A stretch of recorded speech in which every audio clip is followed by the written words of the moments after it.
성경 말씀 보시겠습니다. 사무엘하 6장 6절에서 11절.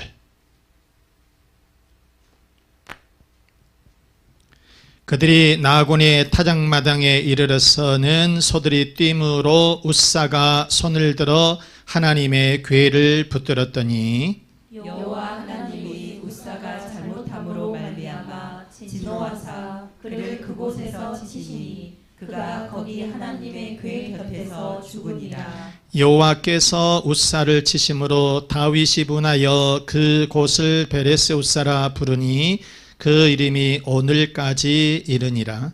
다윗이 그날에 여호와를 두려워하여 이르되 여호와의 궤가 어찌 내게로 오리요 하고 다윗이 여호와의 궤를 옮겨 다윗성 자기에게로 메어 가기를 즐겨하지 아니하고 가드 사람 오베데돔의 집으로 메어 간지라. 여호와의 궤가 가드 사람 오베데돔의 집에 석 달을 있었는데 여호와께서 오베데돔과 그의 온 집에 복을 주시니라. 아멘. 아멘.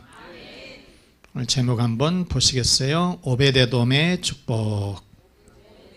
시작. 오베데돔의 축복. 자, 다윗이 이스라엘의 왕이 되면서 수도를 예루살렘으로 옮겨요. 그리고 이스라엘을 괴롭히는 이 블레셋 이 적군들을 완전하게 몰아내요. 그러니까 다윗은 정치적으로나 군사적인 면에서 이제 안정을 얻고 나라가 차츰차츰 더 부강해가는 그런 상황입니다. 그런데 문제는 이 이스라엘이 신정국가예요. 하나님을 잘 섬기는 그런 나라가 돼야 되겠다.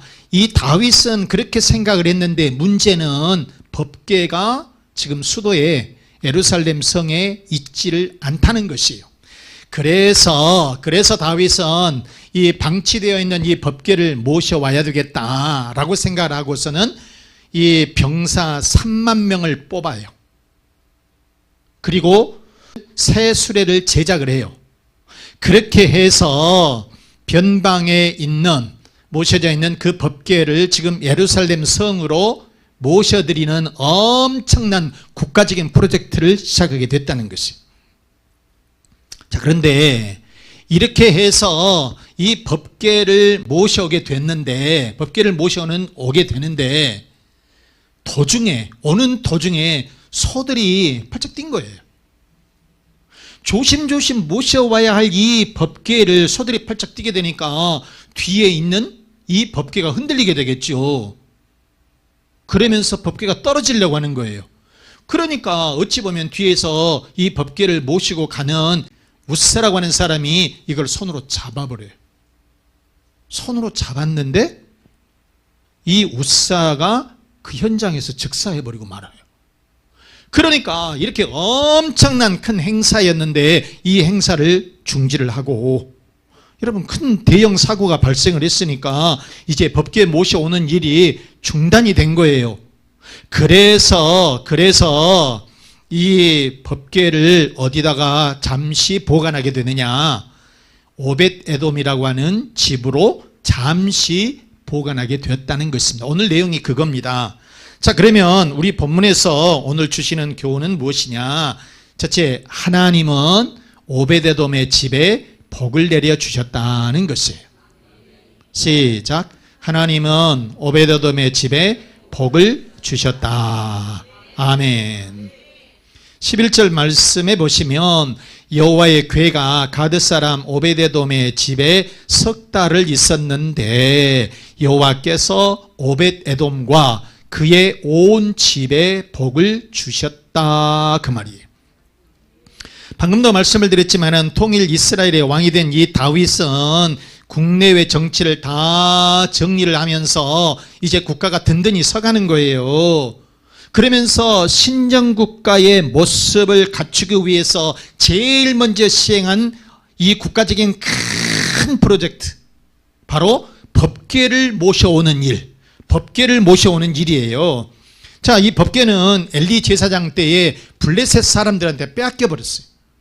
전쟁을 하러 나갔다가 이 법궤를 모시고 나갔는데 블레셋 사람들이 이 법궤를 빼앗아 가는 거예요. 그런데 어떻게 해서 이제 법궤를 모셔오기는 했지만은 그거를 이 예루살렘에까지 모셔오지는 못하고 그냥 변방에다가 그냥 방치해둔 그런 상태. 그런데 이 법궤를 70여 년 동안이나 변방에다가 방치해두고 있었다는 것이에요. 그래서 다윗은 최선의 정책으로 무엇을 하느냐? 법궤를 예루살렘 성으로 모셔드리는 그 일. 자, 그런데 최선을 다해서 다윗은 나름대로 최선을 다했지만은 법궤를 모셔놓는 일에 성공했어요? 실패했어요? 실패하고 말았다는 거예요. 왜 그랬느냐? 왜 실패했느냐?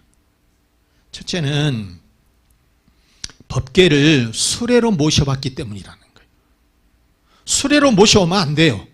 수레로 모셔오면 안 돼요. 이 법궤라고 하는 것은 하나님의 임재를 상징하는 거거든요. 하나님의 임재를 상징하는 것인데 이 법궤는 누가 가져와야 되느냐, 모셔와야 되느냐 하면 레위인 중에 고앗 자손들, 이게 정해져 있어요. 누구나 함부로 그냥 메고 뜸고 오는 그런 것이 아니라 이 법궤는 레위인들 중에서 고앗 자손들이 이거를 어깨에다가 메고 이렇게 모셔와야 된다는 것이에요. 자, 민수기 4장 15절 말씀해 보시면 진영을 떠날 때에 아론과 그의 아들들이 성소와 성소의 모든 기구 덮는 일을 마치거든 고앗 자손들이 와서 맬 것이니라 그랬죠. 고앗 자손들이 와서 맨다. 그러니까 레위인들 중에서 고앗 자손들이 이 법궤를 메고 운반을 해야 된다는 것이에요. 그런데 다윗은 군사 3만 명을 뽑아가지고 수레에다가 이거를 싣고 온 거예요. 그러니까 하나님의 법을 지키지를 안 했다는 것이에요. 물론 이 다윗은 열심은 있었어요. 신앙은 투철했어요. 그런데 이 하나님의 율법을 어기고 말았다는 거예요. 그래서 이런 불상사가 발생하게 되었다. 그 다음에 또 한 가지 실패의 원인은 뭐냐면은 두 번째 보게 되면 법궤를 손으로 잡아버렸다는 거예요. 자, 수레가 이렇게 흔들리게 되니까 이 법궤가 움직였겠죠. 그래서 법궤가 떨어지려고 하는 거예요. 그러니까 사람의 생각으로 그냥 순간적으로 이 법궤를 잡아버린 거예요. 그런데 이 우사라고 하는 사람 제사장이에요. 제사장인데 법궤를 제일 뒤에서 이제 보호를 하면서 이렇게 모시고 가는 그런 상황에 흔들리게 되니까 법궤가 이렇게 떨어질 것 같으니까 순간적으로 자기도 모르게 잡아버렸는데, 그런데 하나님께서는 제사장 우사를 현장에서 쳐버린 거예요. 그래서 죽어버린 거예요. 성경에는, 율법에는 절대로 법궤를 손으로 만지면 안 돼요. 자, 우리가 민수기 아까 보셨던 4장 15절 말씀에 고앗 자손들이 와서 어깨에다 매야 돼요. 그러나 뭐라? 성물은 어떻게 하라고요? 만지지 말라. 그들이 죽으리라 그랬어요. 이게 율법이에요. 절대로, 그래서 절대로 이런 법궤라든지 성물을 함부로 만져서는 절대로 안 된다는 것이에요. 그래서 결국은 이런 대형 국책사업 일종에 보면은 다윗으로 보게 되면 엄청난 큰 이 프로젝트였는데 이 사업을 중지를 하고, 그렇다 그래서 이 법궤를 길거리에다가 방치해 둘 수는 없잖아요. 그래서 어디로 모시게 되겠냐? 임시로 오벳 에돔이라고 하는 집으로 임시로 모셔주게 되었다. 자, 오벳 에돔은 뜻하지 않게, 전혀 생각하지도 않게 갑작스럽게 법궤를 모시게 되었다는 것이에요. 자, 오벳 에돔은 고앗 자손의 후손이고요, 후에 나중에 예루살렘 성문의 문지기로 봉사를 했었던 그런 사람이에요. 그런데 법궤를 거기에서 이제 뜻하지 않게 석 달간 모시게 되었어요. 자, 여러분, 이 법궤를 모시려고 했을 때에 얼마나 두려웠겠어요? 얼마나 무서웠겠어요? 굉장히 조마조마했을 거 아니에요. 그럼에도 불구하고 오베데돔은 그냥 갑자기 아무런 계획도 없이 우리로 말하면 뜬금없이 법궤를 모시게 되었다. 굉장히 무서운 그런 상황이었지만은 사망 사건이 있었으니까 무서운 것이었지만은 그래도 뜻하지 않게 이렇게 법궤를 모시게 되었다. 이렇게 갑자기 법궤를 모시게 되었는데 오베데돔은 복을 받게 되었다는 거예요. 복을 받았다는 것입니다. 사무엘하 6장 12절 말씀해 보시면 어떤 사람이 다윗 왕에게 아뢰어 이르되 여호와께서 하나님의 궤로 말미암아 오벳에돔의 집과 그의 모든 소유에 복을 주셨다 한지라. 아멘.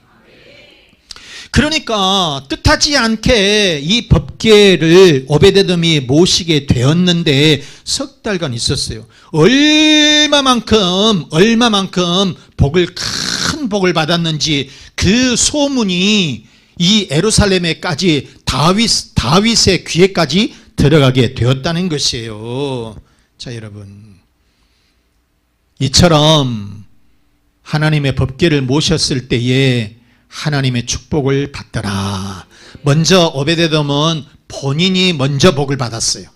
그리고 그의 가족들도 복을 받고 그의 후손들도 받고 그다음 심지어는 거기에 소유한 종들까지도 다 복을 받게 되었다. 역대상에 보게 되면 오베데돔의 후손이 62명입니다. 그런데 모두 하나님의 집을 지키는 봉사자로 복을 받았고요.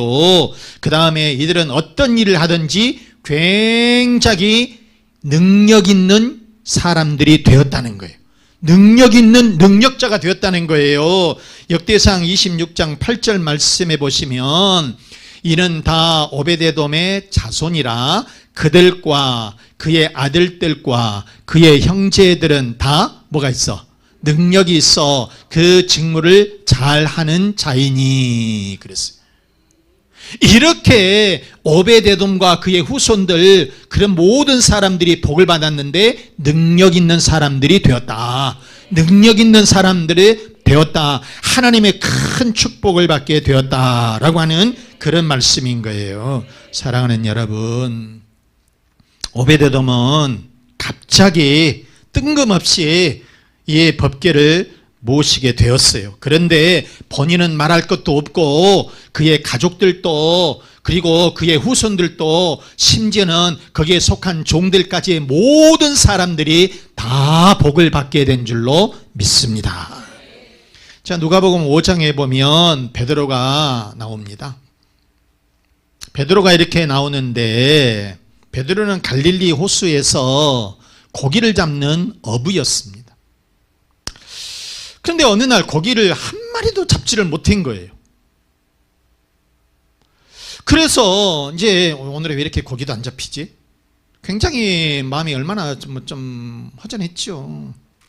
그런데 이제 정리를 하는 거예요. 또 내일 출혈을 해야 되니까. 그래서 이렇게 그물을 싣고 정리를 하고 있는데 예수님이 갑자기 오신 거예요. 예수님이 거기에 오셨어요.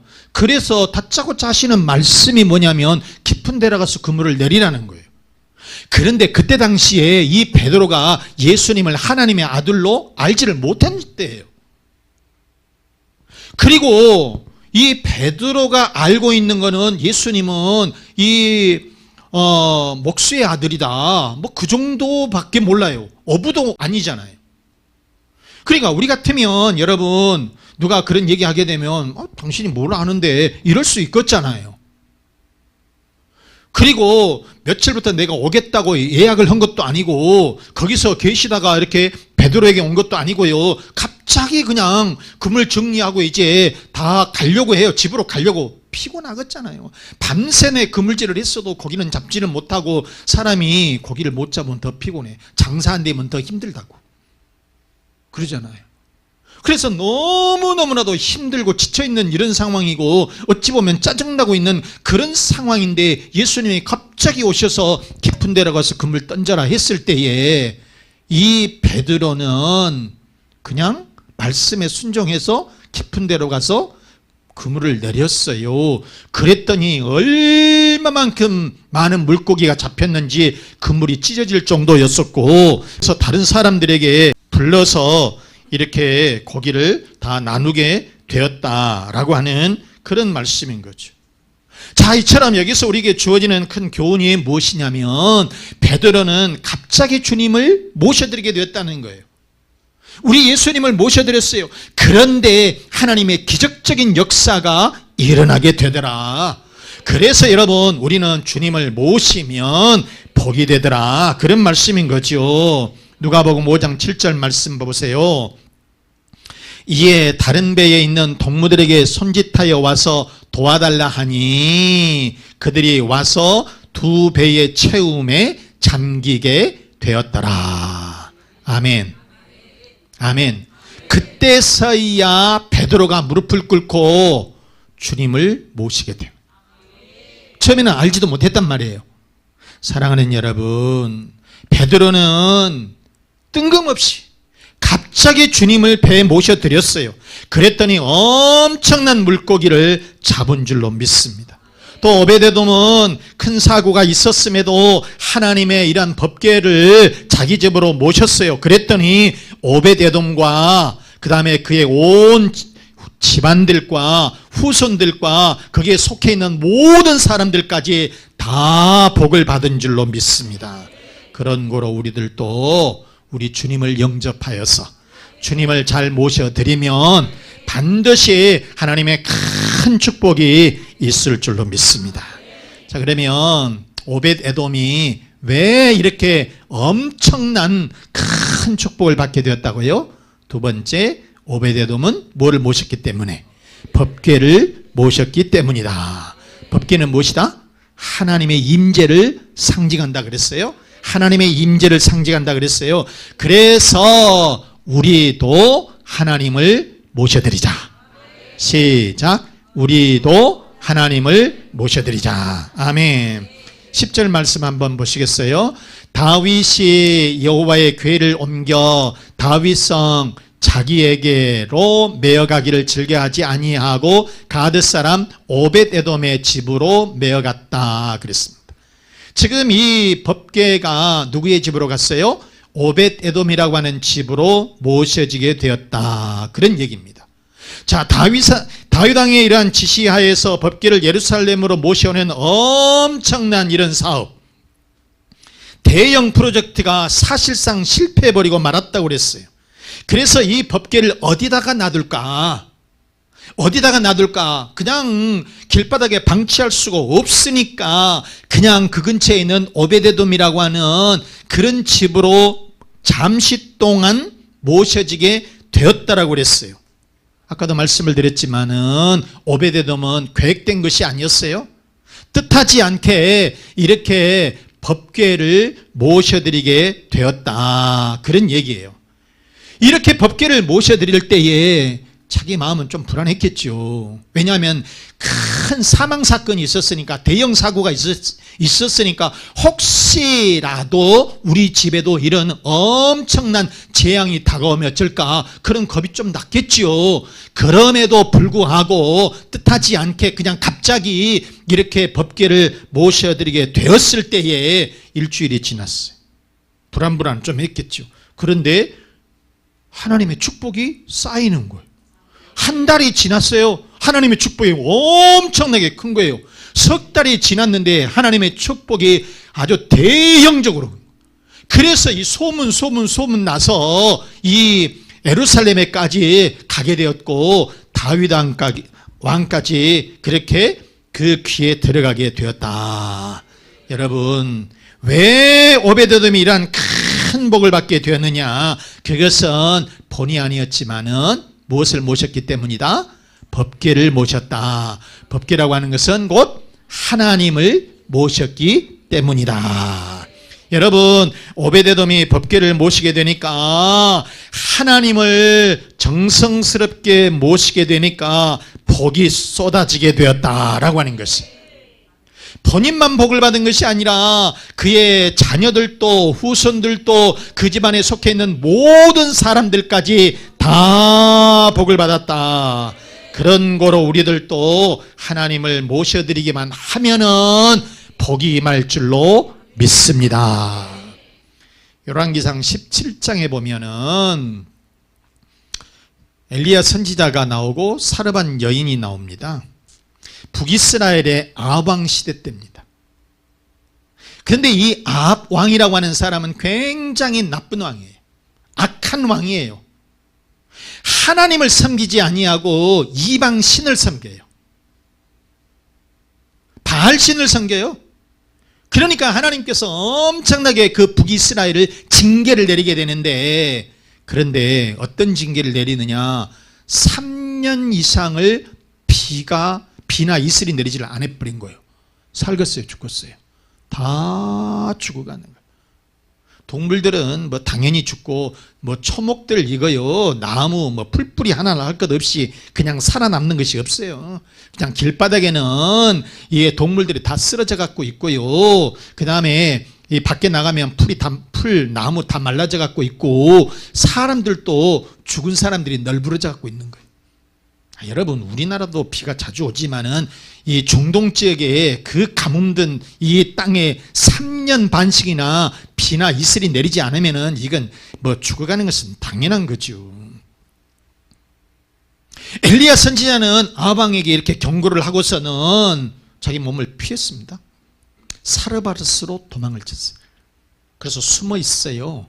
그런데 사르밧의 어느 집에 들어가게 되냐면, 아이 하나를 데리고, 아들 하나를 데리고 있는 이 사르밧 한 여인, 진짜 가난한 집에 들어가요. 그래서 가난한 집에 이렇게 들어갔는데 먹을 것이 없어요. 엘리야 선지자가 이 여인에게 말합니다. 빵 하나 만들어서 나 좀 주게, 그래요. 근데 실제로 빵을 만들 만한 밀가루조차도 없어요. 밀가루를 다 긁어보니까 딱 빵 한 개 나와. 실제로는 이 여인이 아들하고 이걸 먹고 이제 굶어 죽을 판이야. 그런데 하나님의 종이니까 이 선지자 엘리야에게 먼저 대접을 했어요. 그런데 신기한 일이 벌어진 거예요. 통에 밀가루가 떨어지질 않아. 기름이 떨어지질 않아요.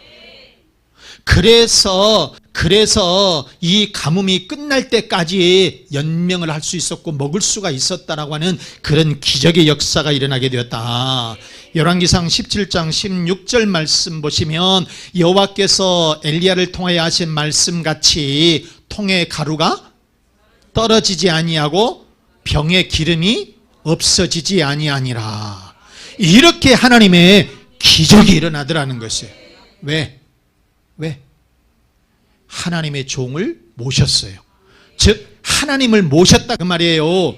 그것도 갑자기 모셨어요. 예고해서 전화해서 내가 너희 집에 가겠다라고 한 것도 아니에요. 갑자기 이 선지자가 와가지고 이게 좀 주라 했을 때 그냥 대접한 거예요. 없는 거지만 마지막 것을 다 털어가지고.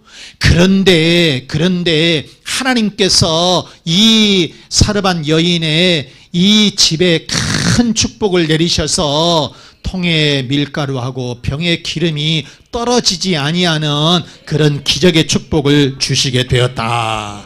그런 말씀인 거예요. 사랑하는 여러분, 베드로는 뜻밖의 주님을 배에 모심으로 배 가득 물고기를 잡은 줄로 믿습니다. 그리고 사르밧 여인도 하나님의 종 엘리야를 모셨어요. 하나님을 모셨어요. 그래서 가뭄에서 생명을 건진 줄로 믿습니다. 그리고 오늘 본문에 이 오벳에돔은 뜻밖의 법궤를 모셔서 이 본인은 말할 것도 없고 온 집안, 심지어는 거기에 있는 종들까지 다 그런 복을 받게 된 줄로 믿습니다. 이처럼 여러분, 하나님을 모시면 반드시 하나님의 복을 받게 될 줄로 믿습니다. 그러므로 우리들은 주님을 알든 모르든 주님을 모셔드리기만 하면 하나님의 축복은 우리들에게, 여러분들에게 임할 줄로 믿습니다. 자, 말씀 마치겠습니다. 사랑하는 우리 교우 여러분, 오벳에돔과 같이 하나님을 모심으로 모든 문제가 해결이 되고 하나님의 큰 축복을 받는 그런 여러분들이 되시기를 바랍니다. 여러분의 가정마다 그리고 여러분들의 자녀들마다 직장과 사업장마다 오베데돔의 축복이 있으시기를 주 예수 그리스도 이름으로 축원합니다. 축원합니다. 이 말씀 생각하면서 우리도 오베데돔처럼 하나님을 모셔드려서 하나님의 큰 축복을 받으십시다. 여러분의 가정의 평안을 위해서, 자녀의 앞길을 위해서, 그리고 건강의 복을 위해서, 사업과 직장의 번성을 위해서 우리 다 같이 기도하겠습니다.